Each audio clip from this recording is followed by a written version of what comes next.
Hi everyone, this is more of an update tutorial. It's not a full length video. Basically what I'm going to be doing is, in my register script, someone pointed out to me that I need some kind of check to note if the user has been registered or not, the username that they specify. Let me just take you back to our form, which is here, where you're going to type your full name, you're going to choose a username and a password.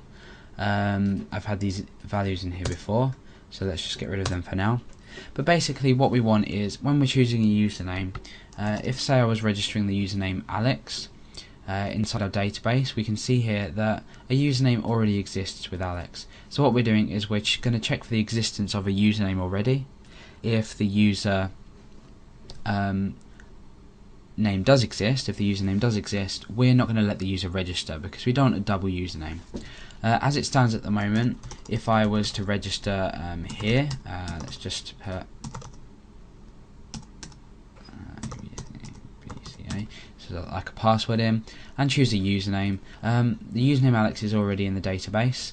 Let's just change this for namesake, and I click register, and I've been successfully registered. And if we look inside our database, we can see that we have two usernames with Alex. Now this causes problems when logging in.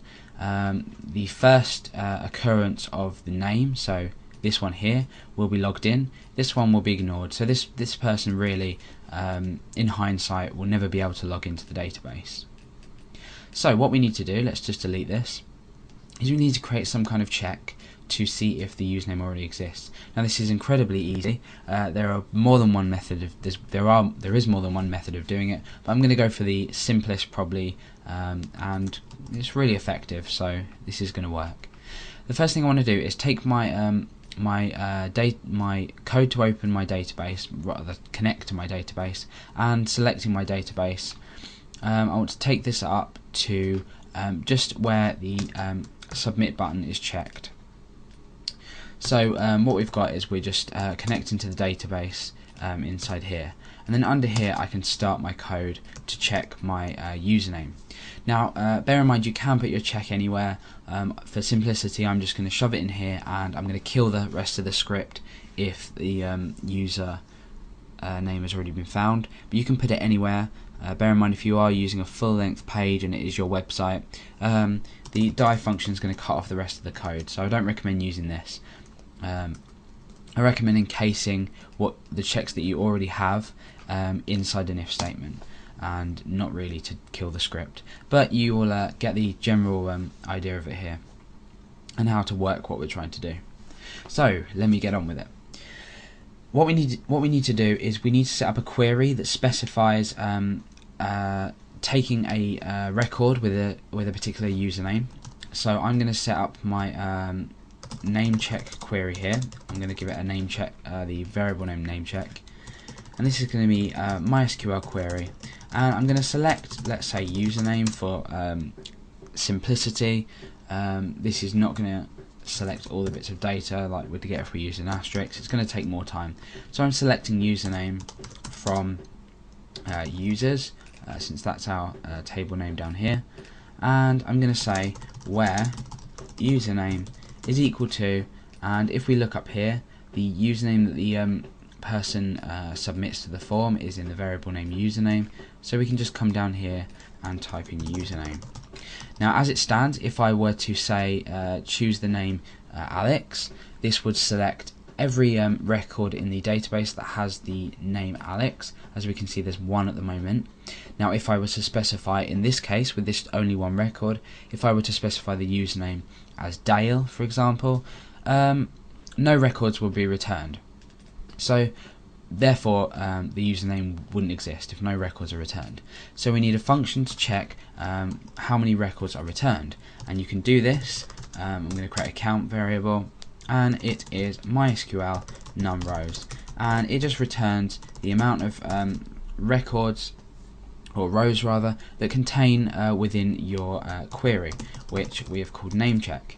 So let's just test this. I'm going to echo out count, and then I'm just going to kill the script so the rest of it doesn't execute. I'm going to return to register, and I'm going to type my full name as, let's say, Alex, my full name there, choose a username.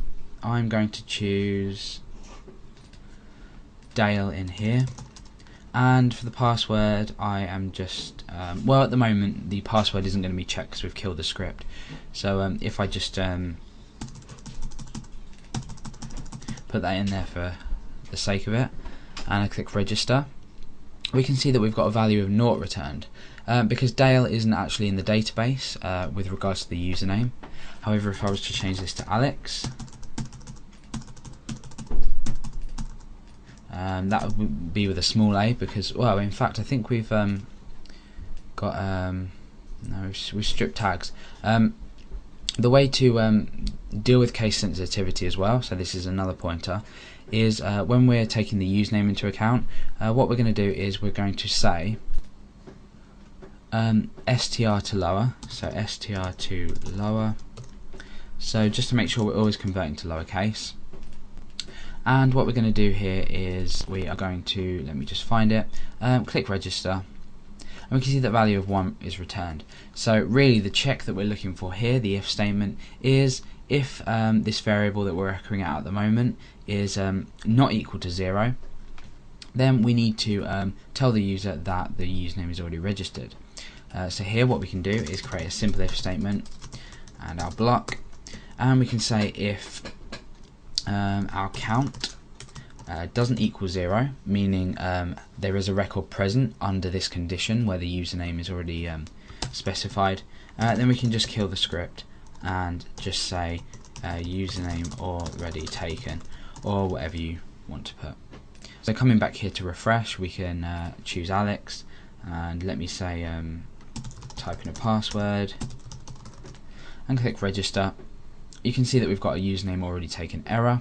If I was to type Dale, and let's choose a new name altogether and a password and click register, we can see that this has been successfully registered into our database because the username doesn't exist.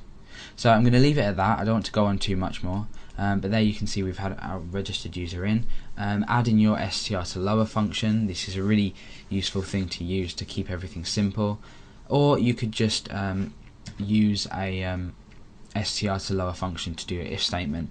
However, to keep it simple, I recommend you convert all usernames to lowercase, just for simplicity. And you need to incorporate in that into your login script as well. You need to convert what the user's typed into the login box to lowercase. But I'll leave that up to you to mess around with. It's really up to you to find out your errors, check them out. But if you do need any help, please feel free to email me. Make sure you do subscribe, and I look forward to making another tutorial soon. Thanks for watching.